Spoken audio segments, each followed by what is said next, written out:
다음 날 밤 산티아고는 말을 타고 연금술사의 천막에 도착했다. 잠시 기다리자 연금술사 역시 말을 타고 나타났다. 왼쪽 어깨에는 매가 올라앉아 있었다. 사막에 있는 생명을 내게 보여주게. 사막에서 생명을 찾을 수 있는 사람만이 보물을 찾을 수 있네. 둘은 흠뻑 쏟아지는 달빛을 받으며 모래길을 걷기 시작했다. 내가 과연 사막에서 생명을 찾아낼 수 있을지 모르겠군. 난 아직 사막을 모르는데. 산티아고는 생각에 잠겼다. 그는 돌아서서 지금 하고 있는 생각을 연금술사에게 말하고 싶었지만 연금술사는 여전히 두려움의 대상이었다.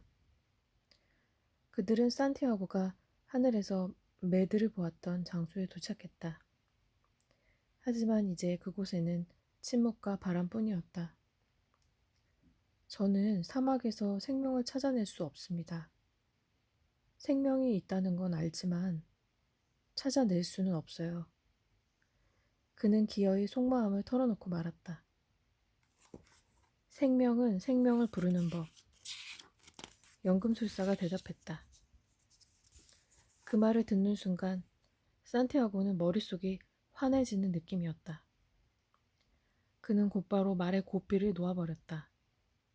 그러자 말은 바위와 모래벌판을 제 마음대로 돌아다니기 시작했다. 연금술사는 말없이 그 뒤를 따랐고 그도 그렇게 반시간 남짓을 걸었다.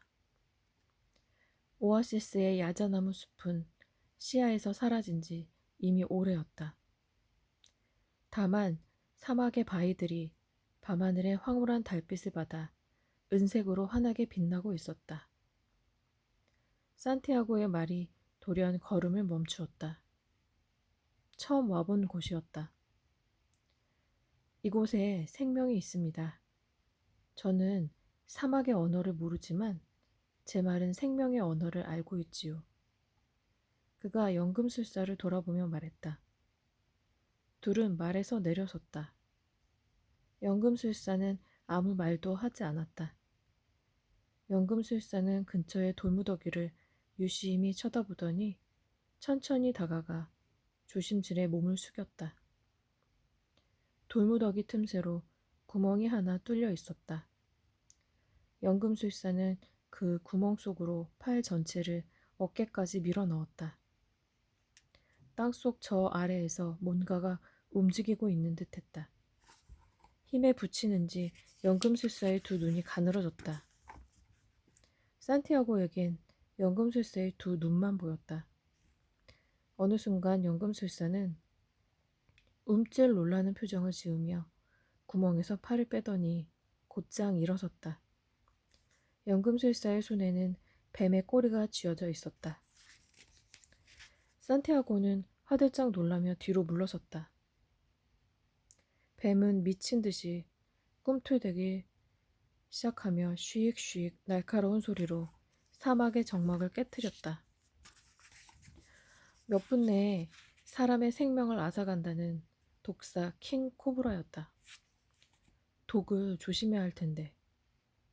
아니 맨손을 집어 넣었으니 이미 독사에게 물렸는지도 몰라. 그러나 그의 얼굴은 평소와 마찬가지로 평온하기 그지없었다. 그때 영국인이 해주었던 말이 떠올랐다.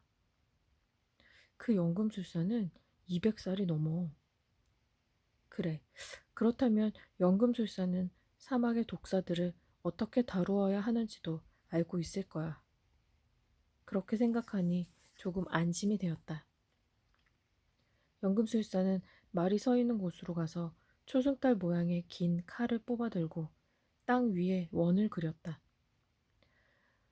그러고는 뱀을 원 안에 던져 넣었다. 뱀은 그 즉시 잠잠해졌다.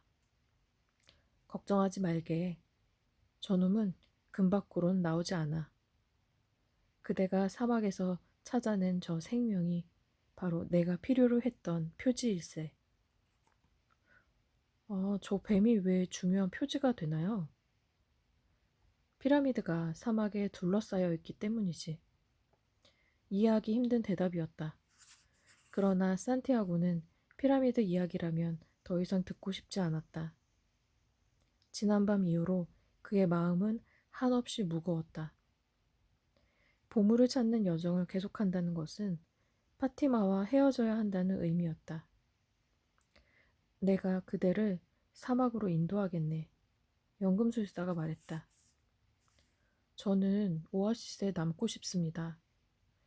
이곳 오아시스에서 저는 파티마를 만났습니다. 파티마는 제겐 보물보다 더 소중한 존재입니다. 파티마는 사막의 여자일세. 남자들이란 떠나야만 한다는 걸, 다시 돌아오기 위해서도 떠나야만 한다는 걸 알고 있는 사막의 여인이란 말일세. 그대만 보물을 만난 게 아니네. 그녀 또한 자신의 보물을 만났지. 바로 그대일세. 그녀는 이제 그대의 소망이 이루어지길 진심으로 기원하고 있네. 제가 이곳에 남기로 한다면요? 그 후 일어날 일을 그대에게 말해줌세. 그대는 오아시스의 고문이 될 걸세. 그대에게는 많은 양과 낙타를 살 수 있는 충분한 돈도 있어. 그리고 그대는 파티마와 결혼하게 되지. 처음 1년간은 두 사람 모두 행복할 것이네. 사막을 사랑하는 법을 배우고 5만 그루의 야자나무를 한 그루 한 그루 알아가게 될 걸세. 그 나무들이 어떻게 자라나고 끊임없이 변화하는 세계를 어떻게 보여주는지도 깨닫게 될 것이네. 그러면서 표지를 이해하는 능력도 조금씩 나아질 걸세.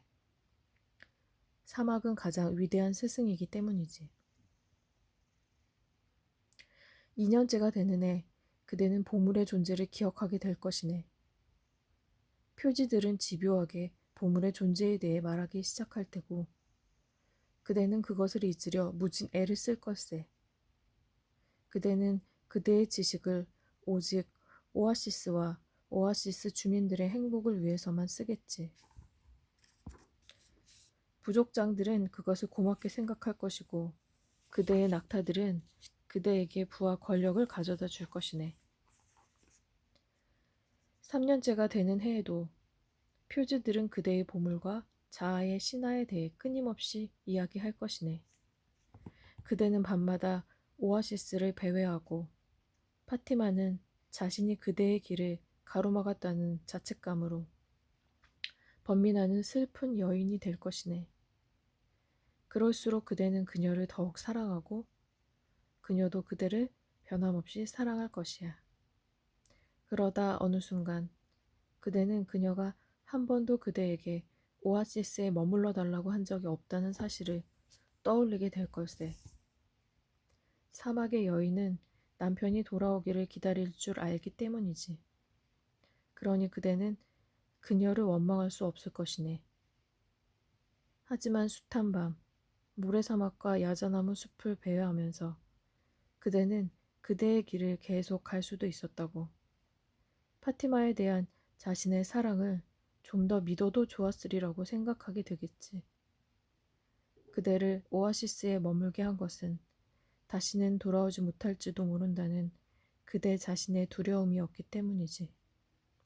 그리고 그럴 즈음 표지들은 그대의 보물이 영원히 땅속에 묻혀버렸다는 걸 알려줄 것이네. 4년째 되는 해 표지들은 그대를 떠날 것이네. 그대가 들으려 하지 않았기 때문이지. 부족장들은 그걸 알아차리고 그대에게서 고문의 자리를 빼앗아 갈 걸세. 그때쯤 그대는 아주 부유한 상인이 되어 있겠지. 하지만 그대는 밤이면 사막의 야자나무 숲을 서성거리며 번민하게 될 걸세. 자아의 신화를 이루지 못했고 다시 시작하기에는 너무 늦었다는 것을 아프게 깨달으며 말이지. 명심하게 사랑은 어떤 경우에도 자아의 신화를 찾아가는 한 남자의 길을 가로막는 것이 아니네. 그런 일이 생긴다면 그것은 만물의 언어를 말하는 사랑, 진정한 사랑이 아니기 때문이지. 연금술사는 말을 마치고 모래 위에 그려놓은 원을 지워버렸다. 그러자 코브라는 재빨리 돈무더기 틈으로 달아나 버렸다. 산티아고는 늘 메카로의 성지 순례를 꿈꾸었던 크리스털 상인과 연금술사를 찾아 사막을 건너온 영국인을 생각했다. 그리고 운명처럼 사막을 믿고 있는 한 여인을 생각했다. 그녀에게 사랑할 남자를 데려다 준 것은 다름 아닌 사막이었다. 그들은 다시 말에 올랐다. 이번에는 산티아고가 연금술사의 뒤를 따랐다. 바람이 사막의 소리를 실어왔고 그는 그 속에서 파티마의 음성을 찾으려 애썼다. 그날 그는 전투 때문에 우물가에 가지 못했다. 하지만 그는 이미 연금술사로부터 사랑과 보물, 사막의 여인과 자아의 신화에 대해 잊을 수 없는 이야기를 들어버린 뒤였다. 함께 가겠습니다. 산티아고가 말했다. 그 순간 마음이 말할 수 없이 평온해졌다. 내일 해 뜨기 전에 떠나세. 연금술사는 짧게 대답했다.